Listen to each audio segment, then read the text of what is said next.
Zdravo, dragi strijelci, i da onda vidimo vaše energije kakve su.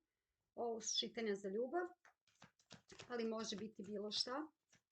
Meni je za ljubav uvijek najlakše i najlepše. Radim privatno čitanje. Ponovo. Ima termina. Ok, imamo kartu oluje. Šta se to dešava odjednom? Naprasno. Daj da vidimo.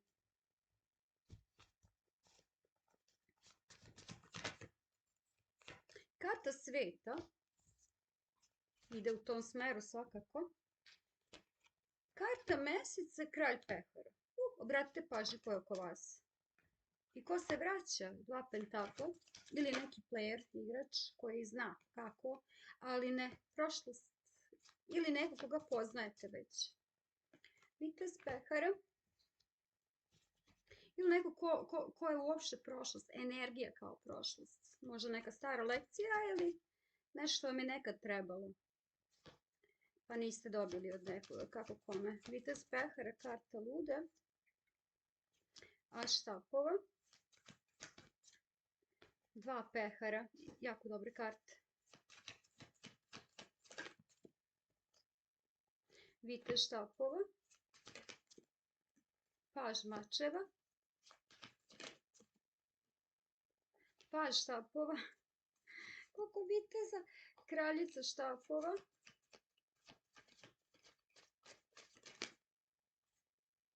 Ne možemo dve.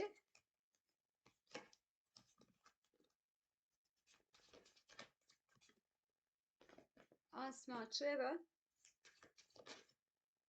Četiri.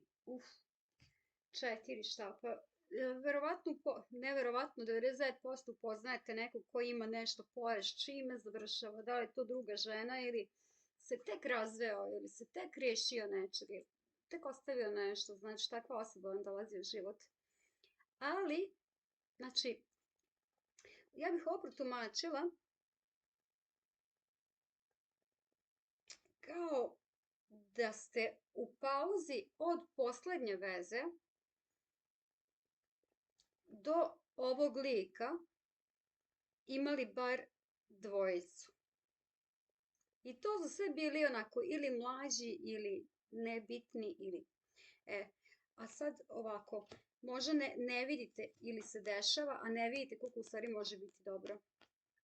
Zašto ja ovo kažem prošlost? Nešto što ste možda hteli nekad. Kažem prošlost, ne mora biti osoba iz prošlosti.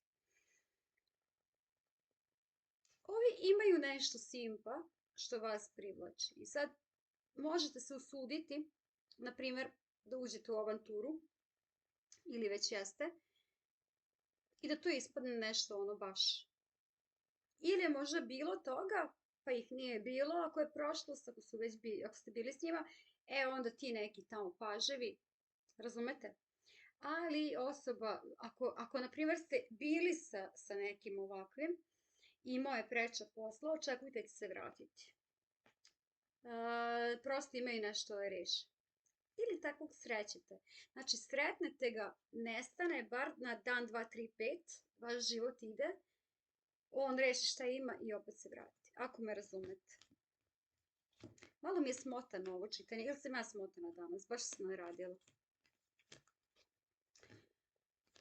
Ajde vidimo što ćemo pokriti. Moguće da su razlike neke. Sa ovoliko paževa. 4, sva 4, ne, 2 viteza, 2 paže. Ajde vidimo, pokrijamo kartu sveta. Kraljica mačeva. 10 štapova.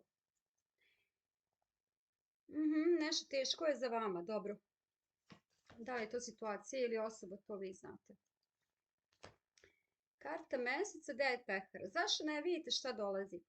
Zato što imate sebe, imate rješavanje oko sebe i dolazite do tog svog ostvarenja, do svojih 9 pehara. Tad vam se oči otvaraju da vidite ovo.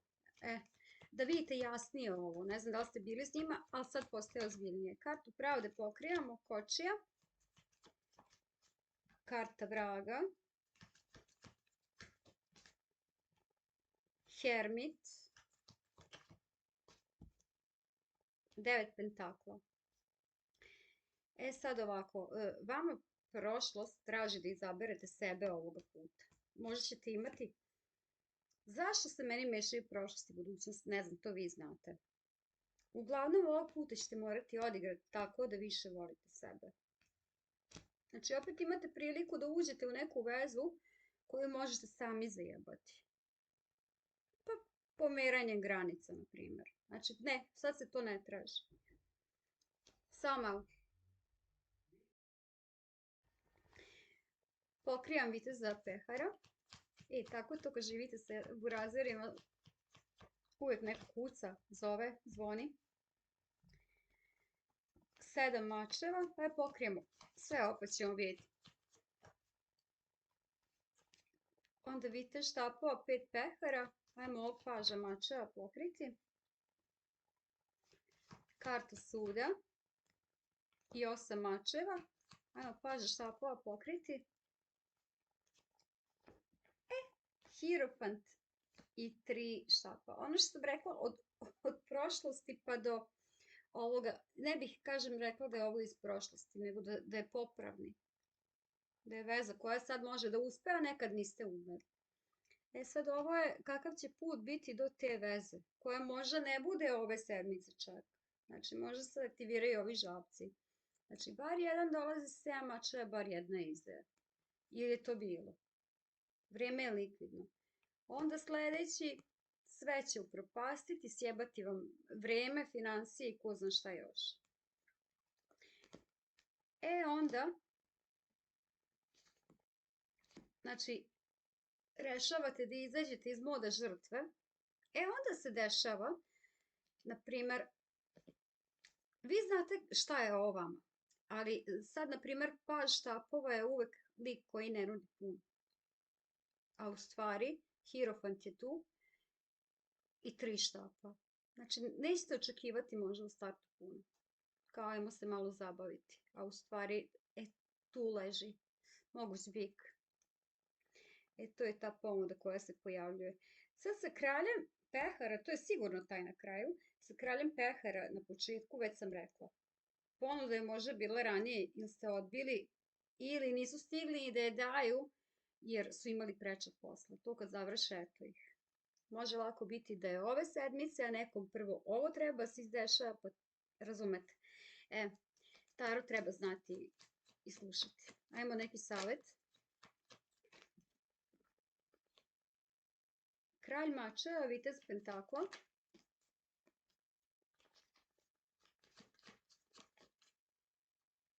Princeza pehara.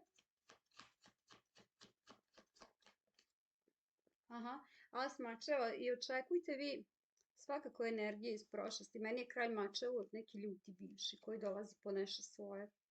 Očekujte vest, javljanje ili neki znak da su živi. Tu će pasti kec na 11 da se riješite. Šta stvarno osjećate ili razgovor ili uglavnom neka komunikacija sa prošlošću. Sa nekim bivšim. Ovo je ono što kažem, moguće da je sad popravni. Znači, ako to nije uspelo, sad bi znali kako da odigrate. Eto vam prilike. Pa, doviđenja.